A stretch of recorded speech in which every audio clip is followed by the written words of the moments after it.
అందరికీ నమస్కారం. నేను మీ హేమ సుబ్రహ్మణ్యన్. హోమ్ కుకింగ్ తెలుగుకి స్వాగతం. ఈ రోజు మంచి హెల్తీ అండ్ టేస్టీ అయిన సైడ్ డిష్ చూడబోతున్నాం. ఇది రోటీ, చపాతీ, ఫుల్కా, పూరి అలానే పరాటాలకి కూడా చాలా బాగుంటుంది. మనం చేసుకోబోయే ఈ రెసిపీ పాలక్ పనీర్. దీన్ని మనం ఉల్లిపాయలు వెల్లుల్లి లేకుండా చేసుకోబోతున్నాం. పాలకూర లవర్స్ అందరూ కూడా ఈ రెసిపీ బాగా ఎంజాయ్ చేస్తారు. సో రండి ఈ టేస్టీ పాలక్ పనీర్ ఎలా చేయాలో చూద్దాం. ఈ రెసిపీకి నేను 400 గ్రాములు పన్నీర్ తీసుకున్నాను. దీన్ని మరీ పెద్దగా లేదా మరీ చిన్నగా కాకుండా ఇలా మీడియం సైజులో కట్ చేసుకోవాలి. నేను ఇలా మీడియం సైజులో కట్ చేసుకున్నాను. మీరు కూడా ఇలా కట్ చేసుకుంటే సరిపోతుంది. ఇప్పుడు పన్నీర్ ముక్కల్ని మ్యారినేట్ చేసుకుందాం. దీనికోసం పన్నీర్ ముక్కల్ని వేరొక పెద్ద గిన్నెలోకి తీసుకుని ఇప్పుడు ఇందులో 1 టీ స్పూన్ ఉప్పు, 1/2 టీ స్పూన్ మిరియాల పొడి, 1/2 టీ స్పూన్ గరం మసాలా వేసి నెమ్మదిగా పన్నీర్ ముక్కల్ని మసాలాతో కోట్ అయ్యేట్టు కలుపుకోవాలి. దీనివల్ల పన్నీర్కి మంచి ఫ్లేవర్స్ వస్తాయి. అండ్ అలానే ఈ రెసిపీకి మీరు తప్పకుండా ఫ్రెష్గా ఉన్న పన్నీర్ని మాత్రమే తీసుకునేలా చూసుకోండి. మిక్స్ చేసిన పన్నీర్ని పక్కన పెట్టుకోండి. ఇప్పుడు పాలకూరని ఉడకపెట్టుకుందాం.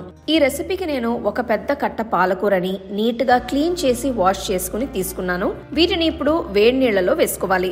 ఆకులు అన్ని కూడా నీళ్లలో మునిగేట్లు చూసుకోండి. వీటిని 2-3 నిమిషాలు ఉడకనివ్వాలి.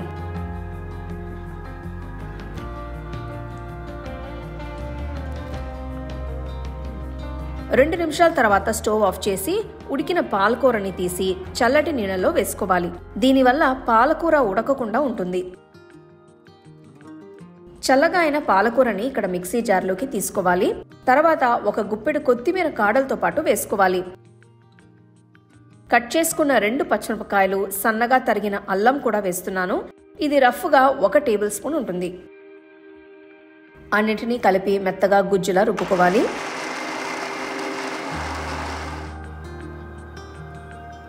మన పాలకూర గుజ్జు రెడీ అయిపోయింది. పక్కన పెట్టేసుకుందాం.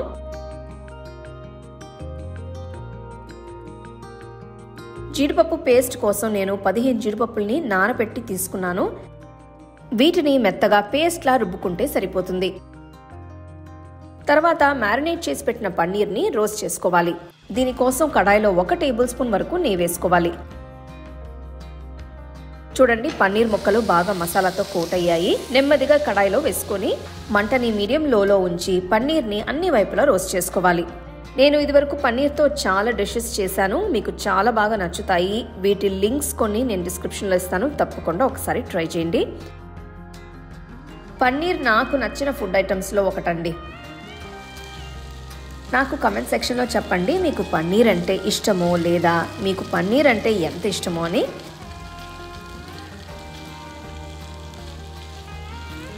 చూడండి, పన్నీర్ని ఒక 5 నిమిషాల నుంచి రోస్ట్ చేస్తున్నాను. పన్నీర్ని కడాయి నుంచి తీసి పక్కన పెట్టుకోవాలి.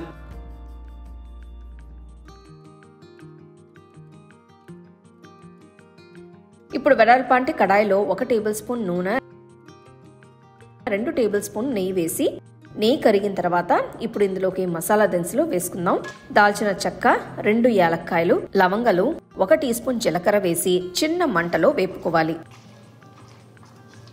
ఇవి వేగిన తర్వాత సన్నగా తరిగిన 1 టొమాటో ముక్క వేసి టొమాటోల్ని 2 నిమిషాలు కలుపుకోవాలి.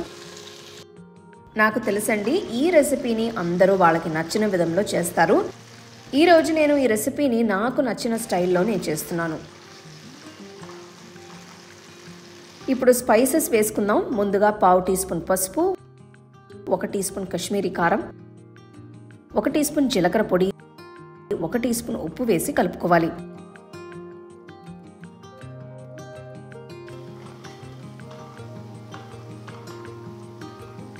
ముప్పై సెకండ్ల తర్వాత రుబ్బి పెట్టుకున్న పాలకూర గుజ్జు వేసుకుందాం. దీన్ని మీరు కొద్దిగా నీళ్లు పోసి పల్సగా చేసుకోవచ్చు.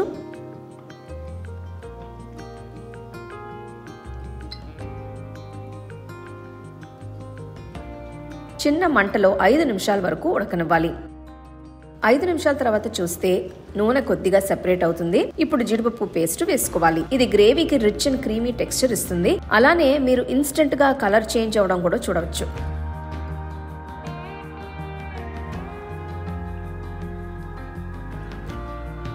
2 నిమిషాల తర్వాత 1/2 టీ స్పూన్ గరం మసాలా పొడి వేసి కలుపుకొని ఒకసారి ఉప్పు కారం కూడా చూసుకొని సరిపోకపోతే అడ్జస్ట్ చేసుకోండి. తర్వాత 1/2 టీ స్పూన్ ఆమ్చూర్ పొడి వేస్తున్నాను. ఇది ఫ్లేవర్స్ని చాలా బాగా బ్యాలెన్స్ చేస్తుంది. 1 నిమిషం తర్వాత రోస్ట్ చేసి పెట్టుకున్న పన్నీర్ ముక్కల్ని వేసి పాలకూర గ్రేవీతో కలిసేటట్టు బాగా కలుపుకోవాలి. ఇప్పుడు పన్నీర్ ముక్కలు గ్రేవీలో ఉన్న ఫ్లేవర్స్ అన్నిటినీ కూడా అబ్జర్వ్ చేసుకోవాలి. మూత పెట్టి దీన్ని 5 నిమిషాలు మీడియం లో ఫ్లేమ్లో మగ్గనివ్వాలి. 5 నిమిషాలు అయింది. ఒక్కసారి కర్రీని చెక్ చేసుకుందాం. వావ్, అసలు చూడండి పాలక్ పన్నీర్ ఎంత బాగా వచ్చిందో. సో మనం ఈ రెసిపీలో ఉల్లిపాయలు వెల్లుల్లి అస్సలు వేయలేదండి. చాలా సింపుల్ అండ్ ఈజీగా మీరు కూడా ఈ రెసిపీని చపాతీ, రోటీ, ఫుల్కాలోకి చేసుకోవచ్చు. ఒకవేళ మీరు కనుక ఎప్పుడైనా చేసుకునే పాలకూర పన్నీరు ఉల్లిపాయలతో చేయాలి అనుకుంటే ఆ రెసిపీ లింక్ డిస్క్రిప్షన్లో ఇస్తాను. అది కూడా ఒకసారి ట్రై చేయండి.